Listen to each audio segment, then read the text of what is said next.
Brice Hortefeux, qu'est-ce que vous avez apprécié au cours de cette émission?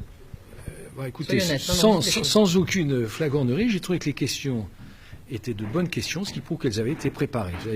J'ai fait beaucoup de médias quelquefois, et notamment avec des journalistes parfois que je connais et que je respecte, mais enfin on arrive, on se dit tiens, ils ont découvert un peu les fiches préparées par d'autres. Là c'était vraiment, connaissaient les questions, que ce soit les deux qui m'ont interrogé, c'était de bonnes questions. Et deuxième élément, ce qui est agréable, c'est que de ne pas être toujours dans des formats de 2-3 minutes comme en plateau à 19h, ou des formats de matinale où c'est entre 7 et 9 minutes, et donc là où on a plutôt tendance à parler par slogan, de manière à être le plus direct et le plus compréhensible. Là, il y a le temps pour répondre, donc c'était une bonne chose. Alors justement, quelle est la question que vous avez peut-être le moins appréciée?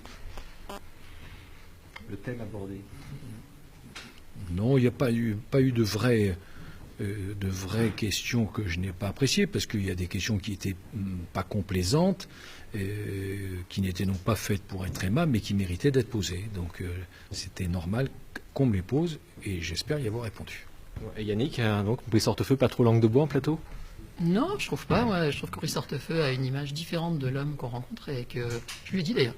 Et je suis d'accord avec lui, il faudrait plus de télé-régionales pour qu'on ait plus de temps pour faire des émissions plus longues, plus fournies, et qu'on ait plus le temps encore de les préparer, et tout ça, il le sait. Et voilà, et je ne suis d'accord s'il veut revenir. Comme ça, on en fera. Un petit message à Madame la Présidente de France Télévisions. Tout à fait. Je suis sûr que... Mais j'aurai peut-être aussi l'occasion, on ne sait pas. Peut-être l'occasion Si de jamais confirmer. je soigne tous les politiques qui peuvent devenir éventuellement ministres de la Culture. Voilà. Mais vous avez compris, ça ne serait pas jeunesse et sport, donc voilà. Merci. Merci.